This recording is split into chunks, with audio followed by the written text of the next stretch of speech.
Да, вчера завърших разказа си с това, че съществото ми каза Сириус. Набързо с майка се изкачихме в стаята си, отворих си лаптопа и започнах да чета. Ето го този приятен вятър, който вчера също се появи в един момент, когато започнах да си правя видеото. Може би е някакъв знак. Та започнах да чета за Сириус. Точно това искам да кажа, че до този момент аз никога не съм се интересувала от истории за извънземни. Дори като дете никога не ми е било интересно това нещо. Даже ми е било прекалено абстрактно.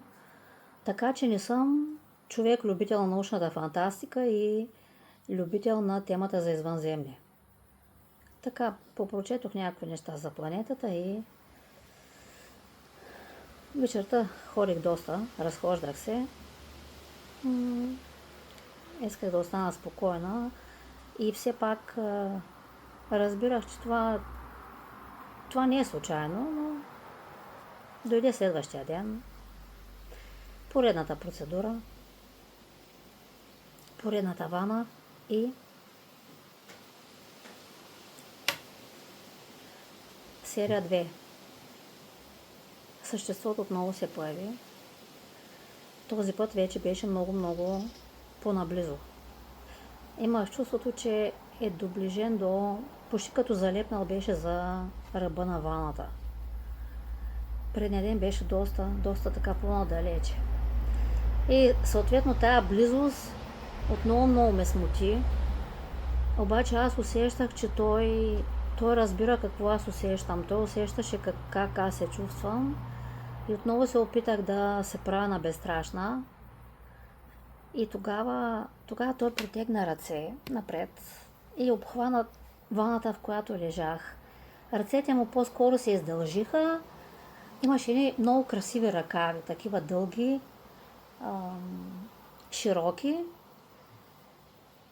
И с този жест той ми показа, че е безсмислено аз да се страхувам или пък да... Той беше добронамерен. Добронамерен и дори забавен. Всъщност винаги при всички срещи той и другите същества, с които съм се срещала, ще ви разказвам по-нататък,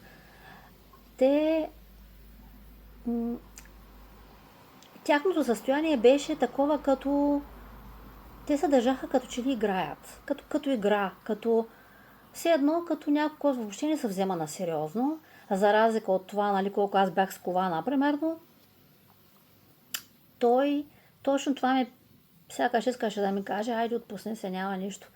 И дори в тази вана се почувствах като точно от движението на неговите ръце, така покрай ваната, сякаш ваната се превърна в лодка. Нали, той ми полюшна ваната, все едно, виж, играеме си. Нещо такова. Да, и аз продължих вече по-спокойно да се чувствам. И тогава той ми каза, че е Тезей. Името му е Тезей. Сега като ви казвам, той казва, това е просто защото по навик го казвам. Значи никой не ми говори, аз също на никого не говоря. Всичко е телепатично. Значи разбрах, че той се казва Тезей. Веднага направих аналогия с великия древногръцки герой. И всъщност, както ви казах и в предишния епизод, този Тезей изглеждаше много величествено. Точно като някакъв велик владетел, цар, вожд. И така, той ми каза, че осъществява връзка с мен, защото аз съм лечител. И че тяхната планета, техния Сириус, защото те са няколко, там живеят лечители и че там е най-голямата галактическа библиотека. Той дори ме показа като холограма. Такава сферична библиотека, още я виждам, мога да си я представя. Та той ми каза, че там има много знания, много опит, свързани с лечение. И че аз мога да лекувам с билки. С билки и също така да зареждам вода с билки. Това ми каза той, така набързичко. Пак казвам, това ми каза, нали? Разбирате, че не ми го казва. Разбирам го. И сега свитата зад него я нямаше, това, което ви го казах вчера, обаче, когато погледнах настрани, наоколо, виждах такива мънички, плуващи същества, с арфички, с цигулки, с музикални инструменти, които мънички такива същества, които плуваха до кръста като човечета и назад бяха амфибии. Всъщност Тезей изглеждаше по същия начин. До кръста беше като човек, а назад имаше опашка.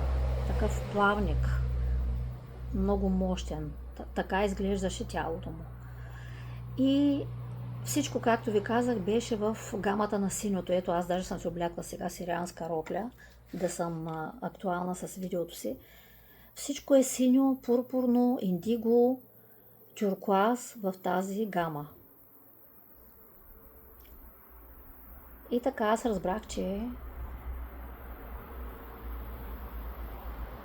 те искат да бъда обучена, за да лекувам. Всъщност, темата с билките винаги ми е била много, много близка, защото аз съм завършила биология и химия на времето, много съм учила ботаника и много ми харесваше ботаниката. И сега, когато изляза сред природата, аз познавам растителния свят. Повечето растения мога да назова по 2-3 техни наименования, и латински, и тривиални, и местни. Имам някаква любов към природата и растителния свят специално. Но никога не съм се занимавала с билки, с лечение, специално билколечение.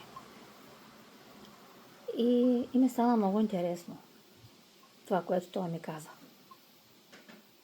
Може би трябва да спра до тук.